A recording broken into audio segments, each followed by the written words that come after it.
अस्सलाम वालेकुम स्टूडेंट्स, कैसे हैं आप सब। अगर आपने अभी तक मेरे चैनल को सब्सक्राइब नहीं किया तो मेरे चैनल को सब्सक्राइब करें और बेल के नोटिफिकेशन को प्रेस कर दें ताकि जो मेरी आने वाली लेटेस्ट वीडियोस हैं वो आप तक पहुंच जाएं।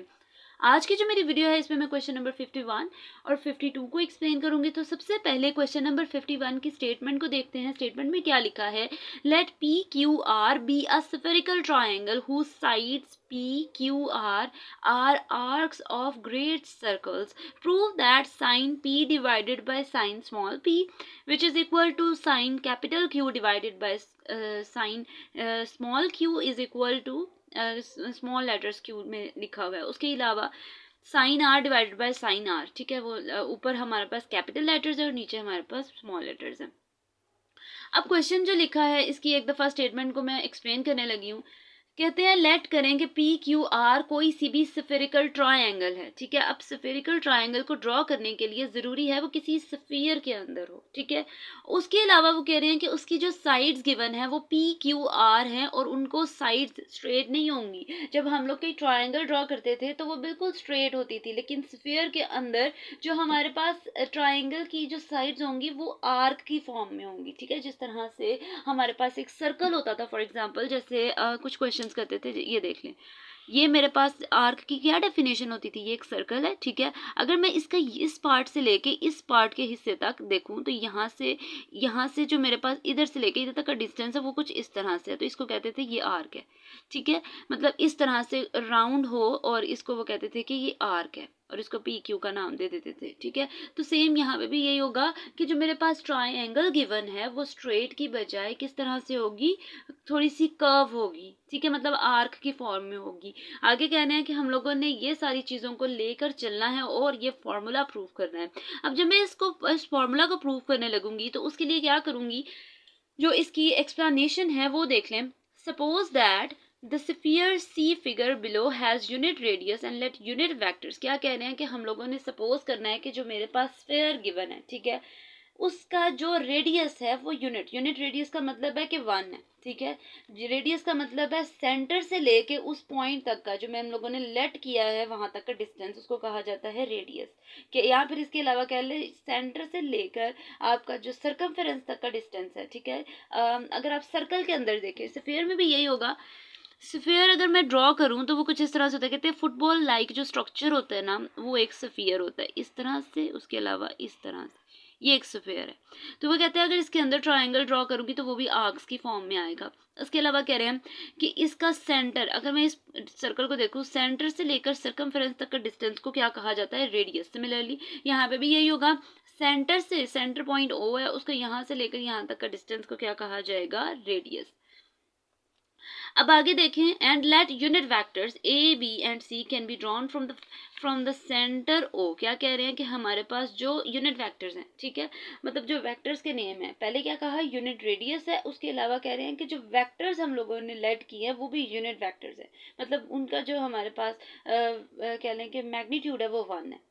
आगे क्या कह रहे हैं, can be drawn from the centre O of the sphere to P Q and R respectively. क्या कह रहे हैं कि हम लोगों ने वो ड्रॉ कर दिया है फ्रॉम सेंटर पॉइंट से लेके उस स्फीयर के जो में हमारे पास 3 पॉइंट्स है वहां तक। अब अगर मैं इसकी डायग्राम को देखूं एक दफ़ा, लिखा हुआ है from problem number 50 A cross B is equal to A cross C is equal to, वो कह रहे हैं कि अगर मेरे पास ये A cross B cross A cross C करूं तो ये हमारे पास लिखा जा सकता है कि फर्स्ट का डॉट प्रोडक्ट लिया जाए ए क्रॉस बी सी के साथ और ए फैक्टर हमारे पास अगेन आ जाए, मतलब ये इस तरह से भी लिखा जा सकता है। ये हम लोगों ने कहाँ से लिया, प्रॉब्लम नंबर 50 जो हम लोगों ने प्रीवियस कर चुके हैं। अगर आपको वो जो है वो थोड़ी सी उसमें अगर कन्फ्यूजन है तो आप प्रीवियस वीडियो देख सकते हैं। आगे देखिए लिखा हुआ है unit vector perpendicular to A cross B and A cross C इस, कह रहे हैं कि हमारे पास जो यूनिट वेक्टर है इन दोनों के परपेंडिकुलर, तो वो क्या है, हमारे पास ए है। अब अगर इस डायग्राम को देखें, ये उन्होंने एक स्फीयर ड्रॉ किया है, ठीक है। उसके बाद ये सेंटर पॉइंट ओ है और यहाँ से यहाँ तक का डिस्टेंस, ये उन्होंने एक स्फेरिकल, इसके अंदर एक ट्राइंगल ड्रॉ किया है, ठीक है।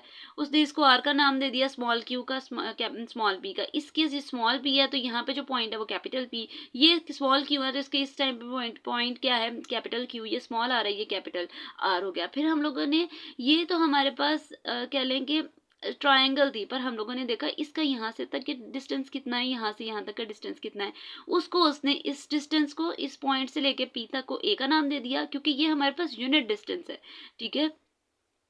रेडियस कितना था, यूनिट रेडियस था। उसके अलावा ये 0 से लेके 1 तक है, ये भी 0 से लेके 1 तक है, ये भी 0 से लेके 1 तक है। मतलब जो मैंने वेक्टर्स लिए ये भी यूनिट वेक्टर्स लिए हैं। अब आगे क्या हो रहा है, वो कह रहे हैं कि अगर हम ए क्रॉस बी का मतलब है अगर ए का क्रॉस प्रोडक्ट लें, इस ए को क्रॉस प्रोडक्ट लें बी के साथ, तो यहाँ पे हमारे पास अगर हम लोग एंगल की फॉर्म में देखें तो जो फॉर्मूला था A cross B is equal to A B क्या था, साइन आर, ठीक है। अब एंगल इनके दरमियान में कितना है, 90 डिग्री, ठीक है। तो आई गेस 90 डिग्री है तो वो 1 के इक्वल होगा, या फिर एंगल मतलब इन ये कह लें कि इन दोनों का जो प्रोडक्ट एंगल बन रहा है इनके दरमियान में वो 1 है। तो हमारे पास जो ए क्रॉस बी आएगा वो किसके इक्वल आ जाएगा, साइन आर के। सिमिलरली बी क्रॉस सी, अगर आप देखें ए क्रॉस सी किसके इक्वल आएगा, साइन क्यू के। उसके अलावा साइन आर भी आ गया, साइन क्यू भी आ गया। उसके अलावा साइन पी, जो हमारे पास कैपिटल पी आ रहा है, वो हम लोगों ने देखना है कि ये किस, हम लोग यहाँ से लेके इसको देख रहे हैं, इस वाले हिस्से को देख लें तो 7 साइन पी आ गया। इधर भी इस साइड पे भी ये आ जाएगा, बाकी ये चीज़ वही है। मतलब हम लोगों ने क्या किया है, जो मेरे पास इक्वेशन बनती A cross B cross A cross C की जगह मैंने ये वाली वैल्यू लिख दी है। अब क्या किया है, जब हम लोगों ने उसको ए के साथ डॉट प्रोडक्ट लिया तो कुछ इस तरह से अगेन, मतलब वो यूनिट वेक्टर ही है तो उसको उसके साथ मल्टीप्लाई भी करो तो 1 नहीं आएगा, तो हम लोगों ने अगेन ये चीज़ लिख दी है। अब वो कह रहे हैं by cyclic permutation. Cyclic permutation का क्या मतलब है, अगर आप लोग देखें तो जब हम लोग इस तरह से आते थे, ये मेरे पास पॉइंट होता था आई का, ये मेरे पास होता था जे का, और ये मेरे पास होता था के का, ठीक है। अगर आई डॉट जे करती थी वो के इक्वल आता था, जे डॉट के करती थी तो आई के इक्वल आता था, और के डॉट आई करती थी तो जे के इक्वल आता था। अभी भी वो ये कह रहे हैं कि अगर साइक्लिक परम्यूटेशन के हिसाब से देखा जाए तो हमारे पास पहले हमारे पास sine R sine Q sine P था, तो अब हम लोगों ने sine P sine R sine Q कर लेना है। मतलब पहले A dot B cross C है, फिर B dot C cross A हो जाएगा, फिर C dot B A cross B हो जाएगा। मतलब हम लोगों ने क्या करना है, अगेन वही चीज़ें यूज़ करनी है, लेकिन हमारा जो फॉर्मूलाज है वो तीनों चेंज हो जाएंगे। अब वो कहते हैं नेक्स्ट पेज पे देखें तो वो कहते हैं then since the right hand sides, मतलब तीनों इक्वेशंस की अगर आप राइट हैंड साइड्स देखें, इसको उसने इक्वेशन फर्स्ट को इक्वेशन 3 का नाम दे दिया, मैंने लिखा नहीं है। सेकेंड को देखें उन्होंने इक्वेशन 4 का नाम दे दिया, और जो लास्ट हमारे पास बनाई गई है वो इक्वेशन 5 का नाम दे दिया। अब वो कहते हैं कि अगर हम लोग इन तीनों को देखें तो इनके राइट हैंड साइड तीनों की सेम है, ठीक है। लेकिन अब हम लोग क्या करेंगे कि तीनों को इक्वल रख लेना है, ठीक है। जब मैंने इसको left hand side right hand side same है, मतलब A dot B cross C करो या B dot C cross A करो या सी डॉट ए क्रॉस सी करो, सारे इक्वल है। तो जब ये इक्वल है तो इनकी जो लेफ्ट हैंड साइड है वो भी इक्वल हुई, हम लोगों ने उसको इक्वल रख लेना है। फिर हम लोगों ने क्या करना है, इस पूरी को डिवाइड कर देना है sine small R small Q और स्मॉल पी से। Small R sine small R, उसके अलावा साइन क्यू मतलब एक कट हो जाएगा। Similarly sine P sine R से नीचे कट हो जाएगा, इसके नीचे साइन क्यू रह जाएगा रिमेनिंग, और यहाँ पे भी सिर्फ साइन क्या रह जाएगा, साइन आर रह जाएगा। आगे देखिए from which we find sine P divide by sine P is equal to sine Q divide by sine Q is equal to sine, मतलब हमारे पास ये जो फॉर्मूला हम लोगों ने प्रूव करना था, अगर मैं उनको उस वैल्यू से डिवाइड करूँ तो हमारे पास ये फॉर्मूला प्रूव हो जाएगा। आगे देखिए this is called the law of science for spherical triangle. हम लोगों को कह रहे हैं कि ये जो हम लोगों ने फॉर्मूलाज प्रूव कर दिए हैं, इसका एक और नाम तो मुझे लगता है मतलब और नाम भी है, लेकिन वो कह रहे हैं कि इसको वैसे ये क्या है, लॉ ऑफ साइन है, ठीक है।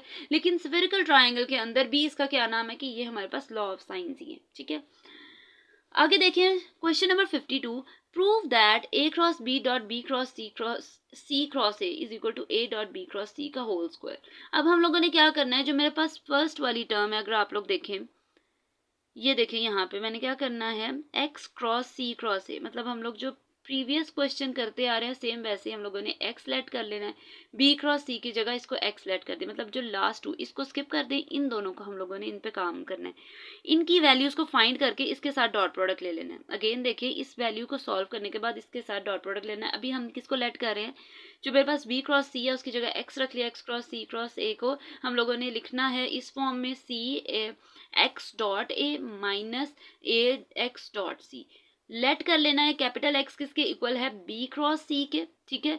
और उसके अलावा X को हम लोगों ने क्या करना है, लिख लेना है कुछ इस तरह से C B cross C dot A minus A B cross C, मतलब अगेन हम लोगों ने क्या करना है, एक्स की जगह अगेन बी क्रॉस सी, जहाँ जहाँ एक्स आएगा वहाँ वहाँ बी क्रॉस सी कर देना है। फिर हमने क्या करना है, अगर ये B cross C dot A, मैंने भी प्रीवियस क्वेश्चन में बताया, इसका मतलब कि मैं इसको ए डॉट बी क्रॉस सी की फॉर्म में भी लिख सकती हूँ। तो इसको रीअरेंज कर दिया माइनस ए, फिर इसको देखें B cross C dot C है तो हम डॉट पहले कर देंगे, क्रॉस बाद में आ जाएगा, बी डॉट सी क्रॉस सी आ जाएगा। सी क्रॉस सी का मतलब है सेम वेक्टर्स है उनका क्रॉस प्रोडक्ट ले तो वो जीरो के इक्वल आ जाता है। इसके अलावा सिंपल यही टर्म मेरे पास रह जाएगी। ठीक है, अब ये मेरे पास आंसर आया फर्स्ट टू का, लास्ट टू का, तो इसका डॉट प्रोडक्ट ले लेना फर्स्ट वाली वैल्यू के साथ। जब मैं इसका डॉट प्रोडक्ट लूंगी फर्स्ट वाली के साथ तो ए क्रॉस बी डॉट सी हो जाएगा और यहाँ पे ए डॉट बी क्रॉस सी हो जाएगा। अब वो कहते हैं ए डॉट बी क्रॉस सी लिख लो या ए क्रॉस बी डॉट सी लिख लो, ए की वैल्यू है तो हम इसको लिख सकते हैं ए डॉट बी क्रॉस सी का ये स्क्वायर है। लास्ट पे आपने लिख देना है हैंस प्रूव्ड। ये थी आज की मेरी वीडियो। होपफुली आपको मेरी वीडियो अच्छी लगी होगी। अगर आपको मेरी वीडियो अच्छी लगे तो वीडियो को लाइक करें और सब्सक्राइब करना मत भूलिएगा। तो इंशाल्लाह जो नेक्स्ट वीडियो है वो इसके लास्ट जो रिमेनिंग 2 क्वेश्चंस रह गए सॉल्व प्रॉब्लम के, उनसे रिलेटेड होंगे। तो तब तक के लिए अल्लाह हाफिज़।